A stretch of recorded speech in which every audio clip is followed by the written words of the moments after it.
లోకేష్ పాదయాత్ర అనేది చాలా ఆశాప్రదంగా ఉంది. ఎందుకు అనంటే, ఈరోజు టీడీపీ అనే పార్టీ గానీ, జనసేన కుమ్మడిగా వచ్చినా సరే, జగన్మోహన్ రెడ్డి గారి పార్టీని కూడా వాళ్ళు తట్టుకునే అంటే టచ్ కూడా చేయలేరు. ఈరోజు జగన్మోహన్ రెడ్డి గారు సింగిల్‌గా వస్తూ ప్రజల మనసులను ఆకట్టుకుంటూ, ఆనాడు పాదయాత్రలో ఎన్నో వేల మీటర్లు నడుస్తూ, పథకాలిస్తూ, నిజంగా ఇచ్చిన నవరత్నాలు గాని అన్నీ ఈరోజు చేస్తూ, చక్కగా కూడా ఈరోజు బావుంది. ఈరోజు చూస్తూ ఉంటే లోకేష్ పాదయాత్ర చేసుకొని వస్తే నిజంగా ఎలాగుందంటే ఒక బఫూన్ రోడ్డు మీదకి వచ్చి డ్యాన్సులు వేస్తున్నట్టు ఉంది. ఈరోజు లోకేష్ ఒక పాదయాత్రని ఆహ్వానించడానికి రాష్ట్రంలో ప్రజలు ఎవరు సిద్ధంగా లేరు. తర్వాత ఇంకొకటి ఏంటంటే ఈరోజు కొన్ని రోజులు ఆపేస్తారు, కొన్ని రోజులు నడుస్తారు. రోడ్డు మీద కుక్కలు కూడా కనీసం పాదయాత్రని లోకేష్ వస్తున్నాను కానీ చూసే పరిస్థితి కూడా లేదు. వీళ్ళు ఎన్ని పాదయాత్రలు చేసినా, ఎన్ని కుళ్ళులు కుతంత్రాలు చేసినా రానున్న రోజుల్లో జగన్మోహన్ రెడ్డి గారు మళ్ళీ సీఎం అవుతారు. అతని పరిపాలన వస్తుంది. వీళ్ళు సింహం సింగిల్గా వస్తుంది, పందులు గుంపులుగా వస్తాయి అన్నది ఈరోజు లోకేష్, టీడీపీ పార్టీ, చంద్రబాబు నాయుడు కానీ, జనసేన పవన్ కళ్యాణ్ గారు కానీ నిరూపించుకున్నారు. ఒకరి మీద ఒకరికి నమ్మకం లేకుండా, ఒకరి మీద ఒకరికి సత్తా లేదు కనుక గుంపులు గుంపులుగా రావడం జరుగుతుంది. జగన్మోహన్ రెడ్డి గారు ఆల్రెడీ ప్రూవ్ చేసుకున్నారు. ఇంతకుముందు జనాల్లోని బాగా చేపట్టి ఆయన సీఎంగా ఎంచుకొని ఒక మంచి స్థానంలో నిలబెట్టారు. ఇప్పుడు కూడా రానున్న రోజుల్లో ప్రజలందరూ కూడా జగన్మోహన్ రెడ్డి గారిని ఆహ్వానిస్తారు. కంపల్సరీగా పాదయాత్ర చేయాలి అంటే ఆనాడు రాజశేఖర రెడ్డి గారు కుటుంబానికే చెందింది. తదనంతరం మన జగన్మోహన్ రెడ్డి గారికే చెందింది. కానీ వీళ్ళు పాదయాత్ర కాదు, శవయాత్ర అన్నట్టు చేసుకుంటున్నారు.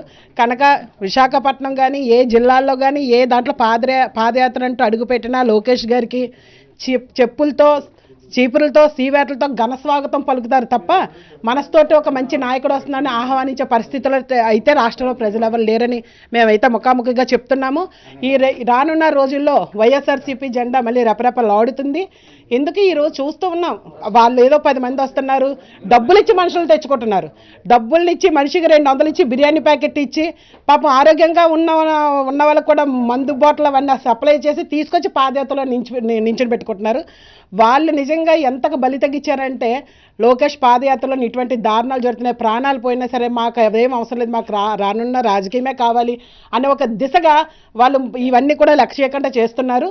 విశాఖపట్నం కానీ ఏ జిల్లాలైనా సరే వాళ్ళు పాదయాత్ర అంటూ వస్తే మటుకు ఎవరు ఆహ్వానించడానికి సిద్ధంగా లేరు, సిద్ధంగా ఉండరు కూడా. రానున్న రోజుల్లో జగన్మోహన్ రెడ్డి గారు మళ్ళీ సీఎం అవుతారు, మనం అందరూ చూస్తాం కూడా. శ్రీకాకుళం వరకు వెలకంట విశాఖపట్నం తోటే క్లోజ్ చేసుకుంటున్నారు అని అంటే వాళ్ళు శ్రీకాకుళం ప్రజలు కూడా ఆహ్వానించకపోవచ్చు. మీరు వస్తే కనుక మేము చీపులతో చెప్పులతో ఎంటలు కొడతామని వాళ్ళు చెప్పు ఉండొచ్చు. అందుకని విశాఖపట్నంతో ఆగుతున్నారు. కానీ కాకపోతే ఒకటి, లోకేష్ అనేది పాదయాత్రే కాదు అసలు. ఎందుకంటే చూస్తున్న వాళ్ళకి నచ్చినప్పుడు వస్తారు, పేద ఆర్టిస్టులను తీసుకొస్తారు, ఒక 200 రూపాయలు ఇస్తారు, బిర్యానీ ప్యాకెట్ ఇస్తారు, తీసుకొస్తారు, నడుస్తారు. అందులోని పాదయాత్ర అంటే టీడీపీ నాయకులు, జనసేన వాళ్ళు అంటే ఎంత నడుస్తూ వస్తే ఎంతో చూడాలి. కానీ కాకుండా ఈ బఫూన్ లాగా, ఈ తడ్డిబేరు బొమ్మలాగా తినే నడుచుకొని వచ్చేస్తుంటే విశాఖపట్నం కానీ ఏ జిల్లాలో అయినా సరే పాదయాత్ర అని అనరు, శవయాత్ర అని అంటాడు. ఎన్ని చేసుకున్నా సరే లోకేష్ ఎన్ని బుర్ర కిందకెట్టి కాలు పైకెట్టి ఎన్ని చేసినా సరే వాళ్ళు తలదన్నేవాడు ఒక జగన్మోహన్ రెడ్డి గారు ఒక్కలే.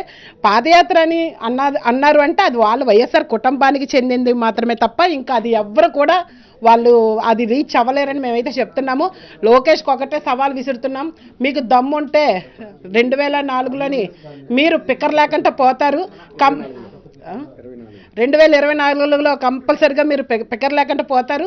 రానున్న రోజుల్లో కూడా వైసీపీ జెండా రెపరెపలాడుతుంది. రాష్ట్రంలో ప్రజలందరూ కూడా ఎంతో ఆహ్వానిస్తున్నారు. మీరు నిజంగా ఇంకా అసలు టీడీపీ ఉండదు, జనసేన ఉండదు, బంగాళాఖాతంలోనే కలిసిపోద్దని మేమైతే చెప్తున్నాం.